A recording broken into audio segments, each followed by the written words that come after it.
Hi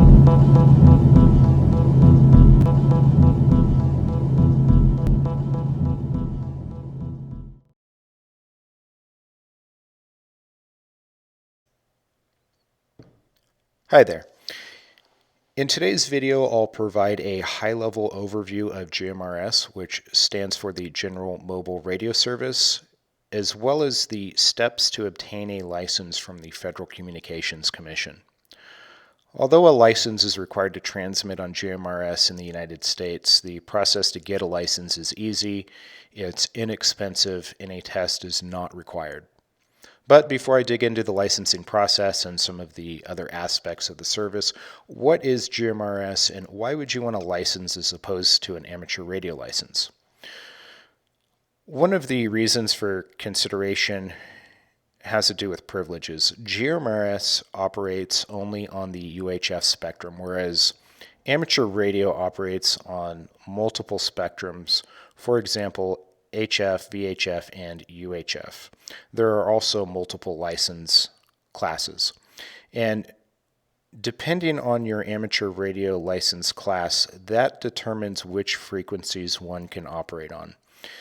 And with GMRS, there is only one license class to obtain in order to take advantage of the full privileges of the service. I don't want to discourage anyone from pursuing an amateur radio license. I think there's a lot of benefits to doing so, but I just want to be clear that because there's multiple license levels, it does take some time to study and achieve the next license class in order to take advantage of all the privileges that amateur radio has to offer. I've heard some people describe the difference between amateur radio and GMRS as purpose-driven, and an example of that for GMRS would be maintaining communications between families or groups. Whereas with amateur radio, it's mostly used by hobbyists and people that are into the science of radio. So an example of that might be someone who's interested in studying propagation or testing radio equipment. Amateur radio also has some applications for emergency situations. However, GMRS can also be used for some emergency applications. Since the barrier of entry into GMRS is low, it's a great area of radio for someone who's interested in starting out radio, but maybe they don't want to make that investment of studying for an amateur radio test and purchasing expensive equipment. Amateur radio can be fairly expensive, and it can also be technically complicated.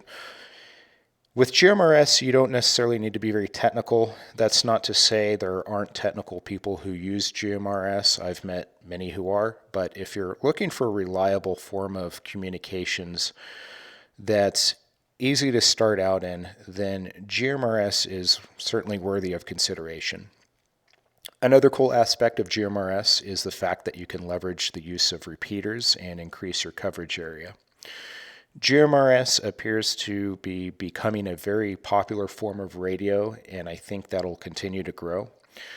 I've noticed in my area it seems to be very popular with certain off-road clubs, not only for the simplex communications, but some of them have set up repeaters covering the areas they tend to off-road at. So if they get stuck, they can reach out to a member of their club for assistance, and that would be another example of the purpose-driven communications. While GMRS radios transmit and receive on specific frequencies from 462 megahertz to 467 megahertz, that range is grouped into specific channels. There are 22 channelized frequencies which are shared with the family radio service. A benefit of channelizing frequencies is ease of use. You can simply tell another station to use channel 15, for example, for your communications, as opposed to specifying a specific frequency. As noted on the sec.gov website, channels 1 through 7 are limited to a maximum effective radiated power of 5 watts. Channels 8 through 14 are limited to a maximum of a half watt, and channels 15 through 22 may have a maximum of 50 watts. In addition to the 22 channels, there are 8 repeater channels which are exclusive to GMRS licensees. As mentioned, a test is not required to obtain a license. However, there is a fee, and at the time of this video, it's $35 for a term of 10 years. Renewal is 90 days prior to the expiration date and up to the actual expiration date of the license. After a license expires, you have to request a new GMRS license. The guidelines for applying are that you need to be a minimum of 18 years old and not a representative of a foreign government. Once you receive a license, any immediate family member, regardless of age, can operate under your license. The FCC service rules for GMRS can be found under 47 CFR Part 95 Subpart E, and I'll leave a link to that in the description below if you want to review that.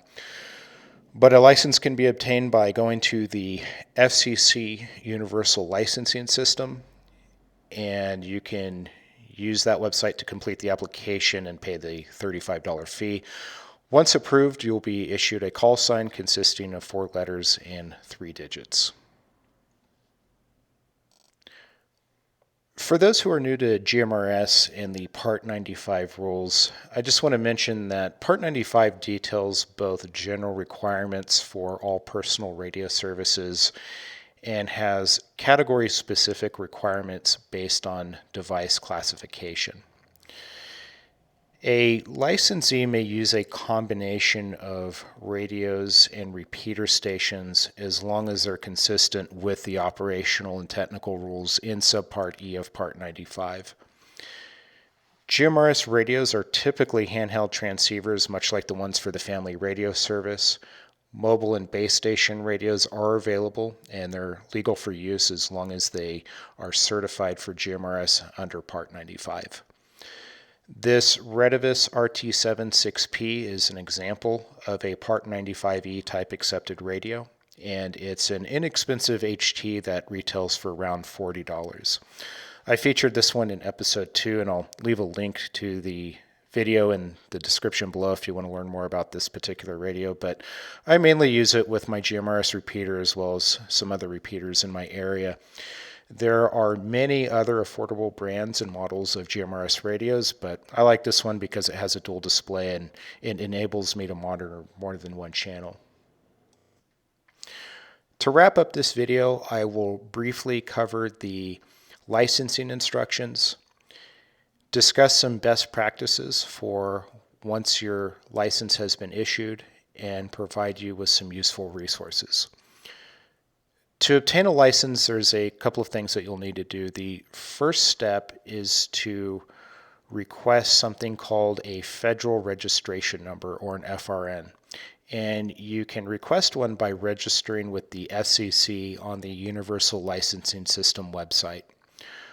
I'll leave a link to the licensing instructions in the description below. It'll be in the form of a blog post. But once you receive your FRN, which typically happens moments after submitting the form, you'll be able to use your FRN and a password that you chose to log into the Universal Licensing System.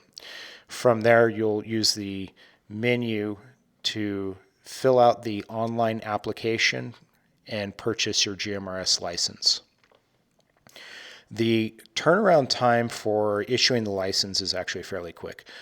I received mine within a couple of days. Everything's electronic, so don't expect to receive anything in the mail. After a couple of days, you may just want to log back into the Universal Licensing System to see if it's been issued. If it has, there is an option to download a PDF copy for your records. Once your license has been issued, there's some best practices that you'll want to use once you get on air. GMRS rules require that stations ID themselves using their assigned call signs following a single transmission or a series of transmissions. And that can include a series of transmissions after 15 minutes or at least every 15 minutes thereafter during that series of transmissions lasting longer than 15 minutes. I know that sounds rather confusing, but Basically, this is to define the rules of the road when transmitting. The intent is for stations to identify themselves when first making a transmission and if it lasts longer than 15 minutes. Amateur radio operators have similar etiquette, and it's a helpful technique in keeping the conversations organized so stations can keep track of who's talking and determine appropriate times to break in with their own transmission. A couple of helpful resources for locating repeaters in your area are mygmrs.com and repeaterbook.com. The mygmrs.com site has a lot of helpful resources such as discussion forums, and they also have general information about various GMRS related topics. This is a site I use frequently for locating new repeaters in my area, and their repeater listings appear to be mostly accurate. I hope this information was helpful, and that's all for this video. Thank you for watching.